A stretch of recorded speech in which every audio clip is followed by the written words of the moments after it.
there is a time in your relationship when you're pretty sure you got it right and your partner got it wrong. And when you try to approach a repair around a circumstance where you think you got it right and your partner got it wrong, it's really hard to not try to reiterate how right you got it. This is the Connecting Couples Podcast with the Real Emhoffs. I'm Angela Emhoff. And I'm Chad Emhoff. We're in our series on What We Wish We Knew. We're really going to talk about in this episode what we how we handle offense, how we handle with the struggles. You know, Angela and I, we live in the same house. And I don't know about you, but every roommate I have ever had has offended me in some way or another, even the quiet ones. That's true. When you put it like that, that's a different perspective. I'm just saying, there is no way that she is not going to literally and figuratively step on my toes sometimes. Mm-hmm. And that's going to hurt, whether I like it or not. And so part of being married, I think the last episode, we really talked about how hard it is, but part of the struggle and part of being able to stay in connection and stay close to one another is knowing how to go, ow, that hurt, and I need you to understand that that hurt me, and we've got to do something different with it. So that's kind of what we're going to talk about. Break some of that down. Talk about why this is a little different than outside other relationships. Your metaphor has me going in 100. My mind is I'm excited about it too, because I think about before I met you, before I knew you, I had a house and I rented the rooms in the house to help to pay for, Sure. And so I would have different roommates. Multiple times I was a manager at a coffee house, and so sometimes baristas would rent a room if they were working or whatever. And so I remember these two roommates who were both my dear friends. They were my bridesmaids at our wedding, actually. They both lived with me at a time. And I used to get so mad that the whole dishwasher would be full and waiting for somebody to put in like the last dish.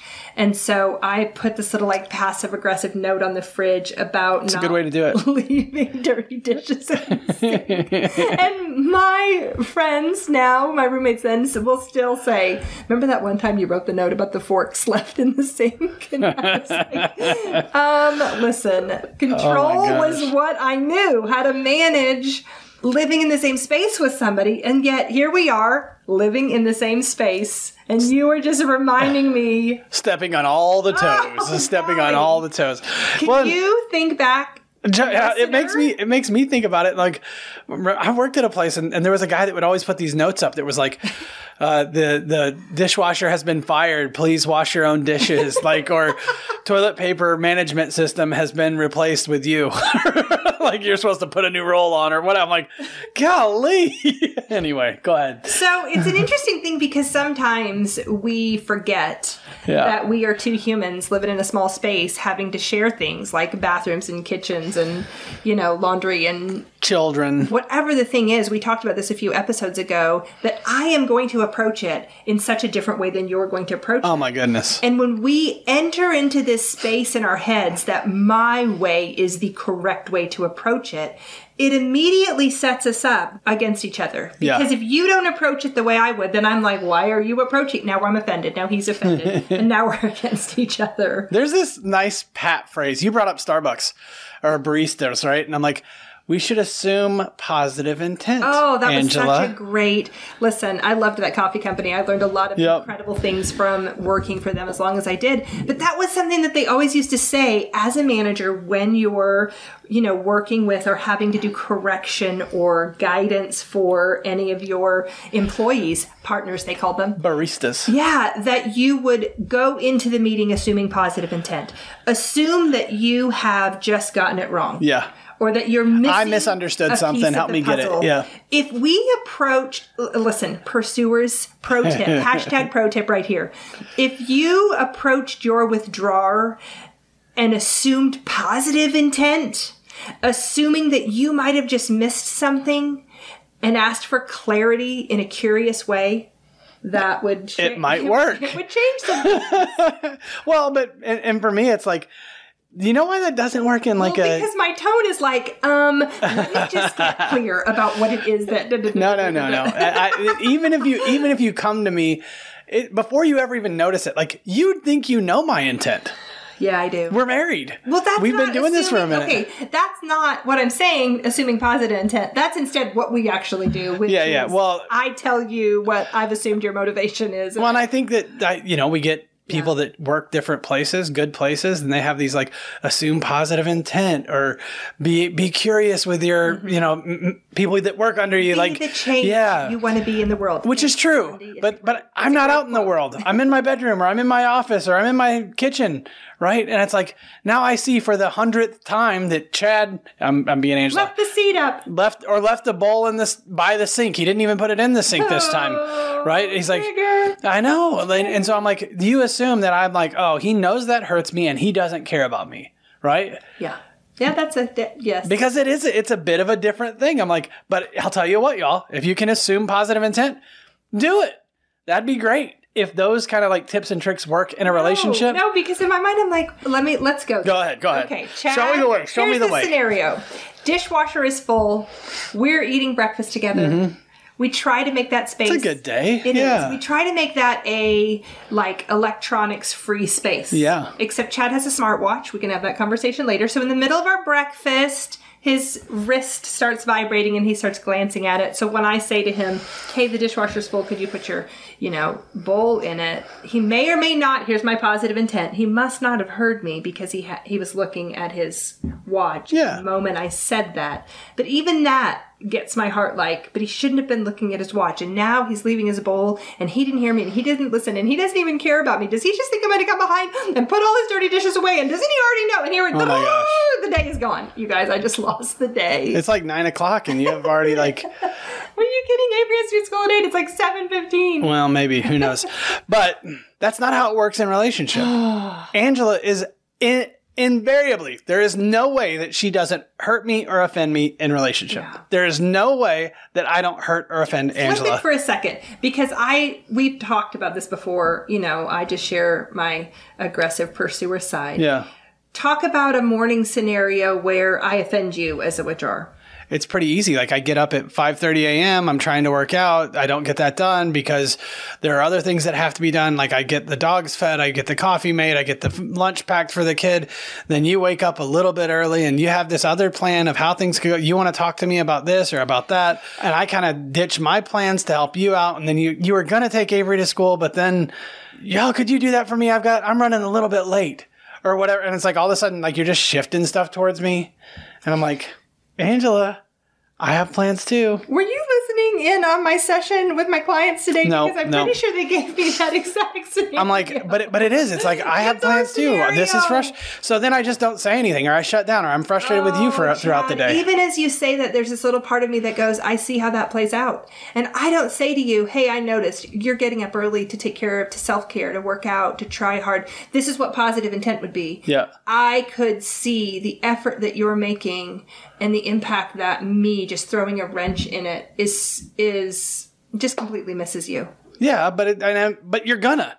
Yeah. You're gonna wake up and guess what? I do. I don't even know that you didn't sleep well last night. I don't even know that you were up 3 times or didn't feel good or whatever the thing is.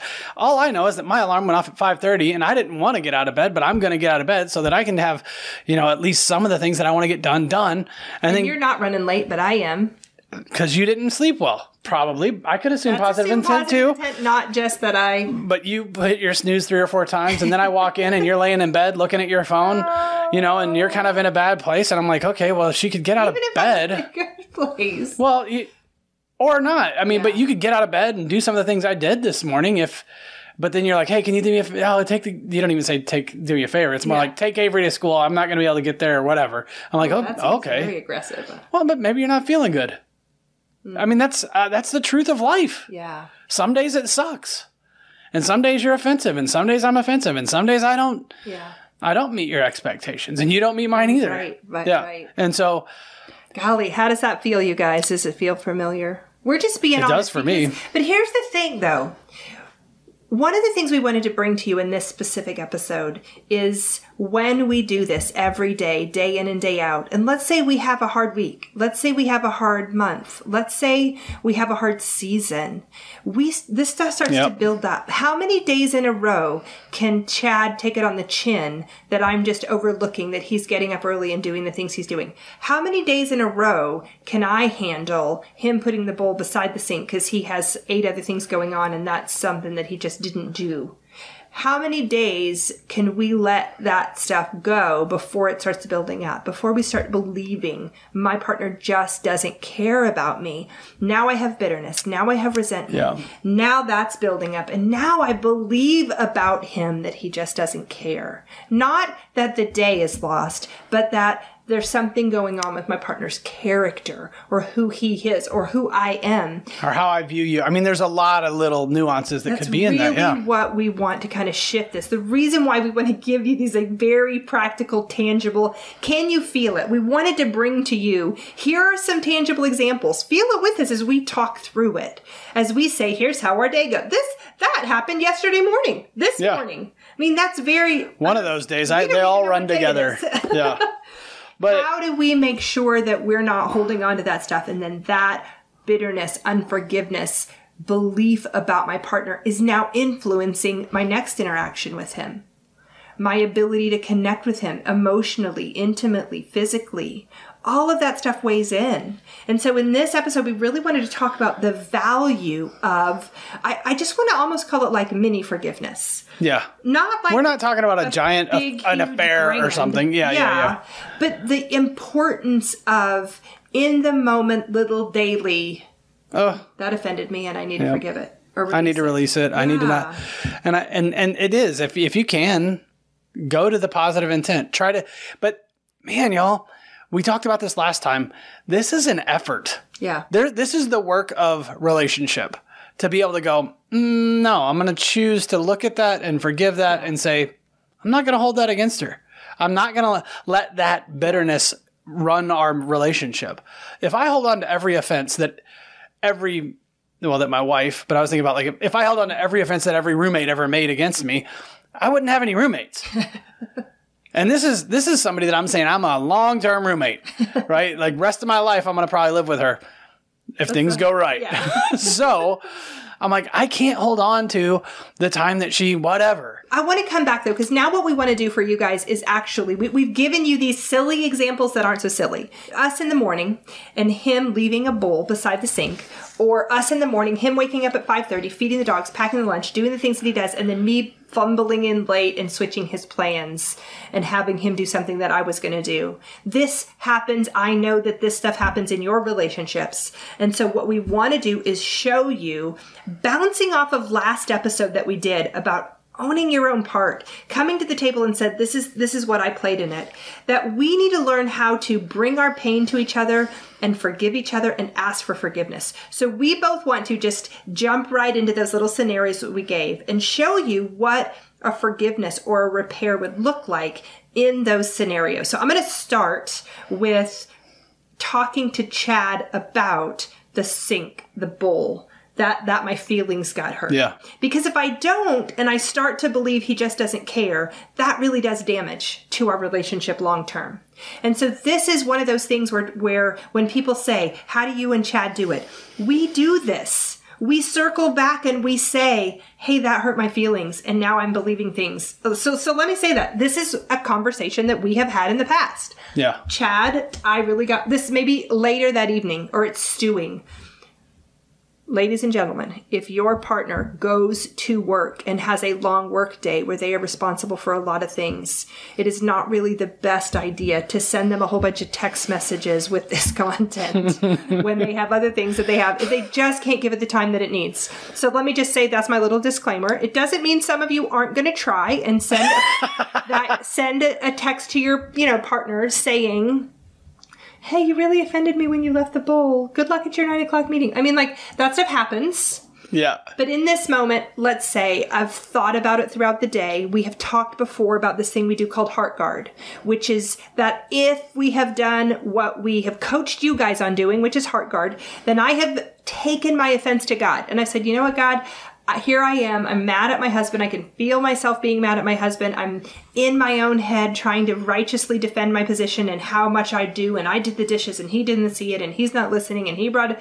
And I kind of vent in a prayer. And I ask God to into that space. And I say, you know what, God, if there's anything on me, show me so that I can ask for repentance and ask him for forgiveness. And if it's on him, then I'm releasing him to you. You take care of his heart.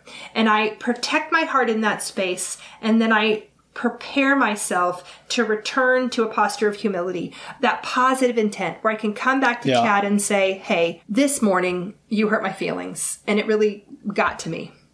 And all day it's kind of been, I've been trying to figure out how to tell you that it hurt my feelings, but I did the dishes and you put the bowl beside the sink and man, it got all over me. And I start to think bad about you and I don't want to think bad about you. So I want to bring to you that it hurt my feelings. So that's a way I could say to him, you've caused me pain and I'm bringing it forward because we need to do a repair. He may respond good. He might not respond good, but at least I'm bringing the pain forward.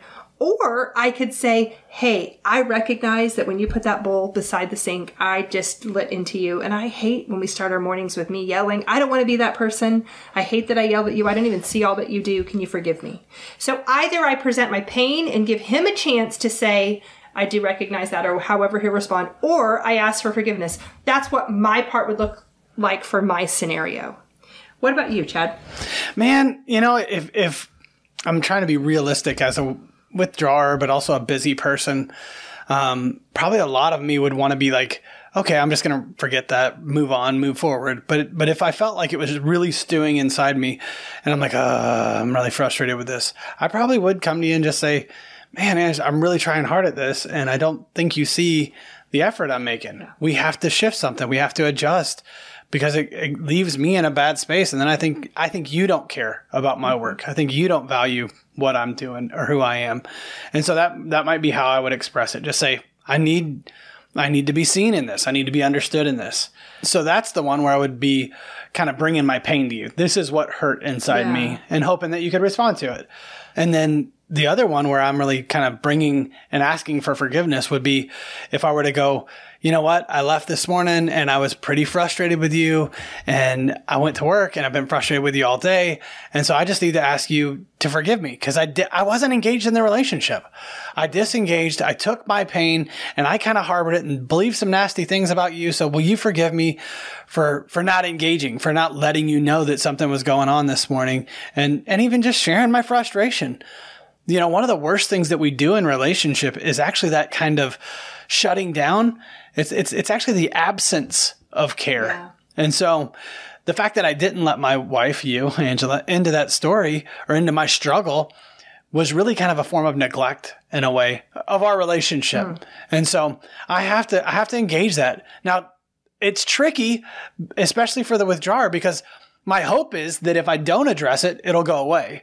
But if I'm the withdrawer and it doesn't go away and I'm still stewing on it and I'm starting to believe these things, then my only move, the trap that I put myself in a way, is I have to come forward and go, oh, this is hard, but I've been harboring this thing and we didn't even talk about it. In order for a withdrawer to be able to come to a pursuer and say, hey, I recognize that I've been disengaged and can you forgive me for that? I mean, there is work that Chad has done. I have to go do work. And in his head in order to get to that step. So I want to say, too, before we kind of get to the connect point and wrap this up. Golly, those are ninja moves, though. That is so hard. Because there is, I want to even say less than a 50% chance that your partner is going to be able to take that in. Because chances are, if you had a bad morning, you both had a bad morning, and they have their own views on how it went. And if you come to them and say, let's say I come to Chad and say, you left that bowl there and that hurt my feelings. How hard is it for him to not say, I got up at 5:30 in the morning and did all the things. And I mean, he wouldn't go at that pace because he's a withdrawer. He just has kind of a different, cadence with how he delivers it. Not as fast and aggressive as I do. But for him to hear that I am trying to bring him pain, that's what we want to try to respond to in these places. We want to try to shift from harboring that I got it right and he got it wrong and he's letting me down and I'm the better one, which let's be honest, there are times when we all, pursuer or withdrawer, man or woman, it doesn't matter what your gender is or what your role is, there is a time in your relationship when you're pretty sure you got it right and your partner got it wrong. And when you try to approach a repair around a circumstance where you think you got it right and your partner got it wrong, it's really hard to not try to reiterate how right you got it. Yeah. It is so hard when I got it right to not reiterate how right I am. Yes. Anyway, so here's our connect point. We want you to take some time and start to think about, how are we doing with this? We're not asking you to go make the biggest repair on the planet, the one thing that he did that one time or she, whatever. That's not what we're asking you to do in this connect point. We're saying, make a plan to come back to things. Talk to your spouse about how you're going to engage with this, how you're going to discuss the things that have been hurting. If we can start to make that plan, make the time to do that, have the conversations that really are uncomfortable. And I know I'm challenging withdrawers a little bit to say, this is what hurts, right? Start to pay attention to what hurts and start to bring it to your partner. And really just setting up a plan of how we're going to do that. Once a week, every day, we're going to try to do this, or whatever the thing is. Yeah. However your relationship can tolerate. We want to trust you to make that decision. But set up a time to say, this is when we're going to do it. We're going to check in at the end of the day. Is there anything that you're holding against me? Is there anything I'm holding against you? Maybe it's part of daily bread prayers. Maybe it's part of entry and exit. Maybe it's lots of things that we've given you in the past.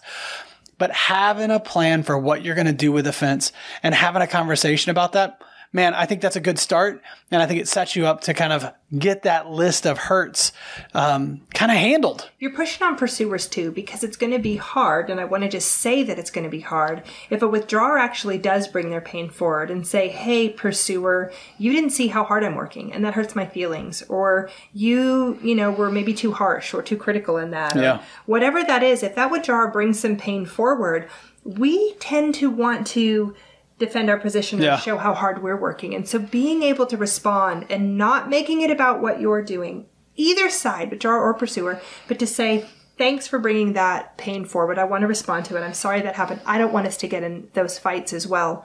The whole heart behind this is not to harbor bitterness and unforgiveness and negative thoughts about our partner, but to clear that air, to clear the slate, to be able to come and say, hey, have I offended you and can I make it right? That's really the heart behind this, is trying to make sure our hearts are in a good position towards each other.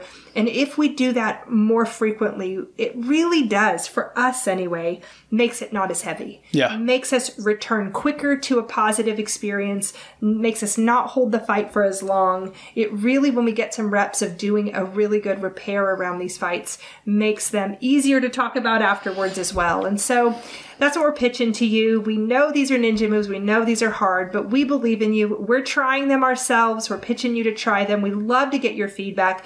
We just want to say thank you so much for joining us on this series, What We Wish We Knew. We're wrapping it up, and we know that we could actually talk about this indefinitely. There's so much we wish we knew, but we're going to jump into another series soon. We've loved journeying with you in this. We still want to get your feedback. If you have something that you wish you would have known, we'd love to respond to that. Let us know. You can email us. You can go to our website, therealemhoffs.com.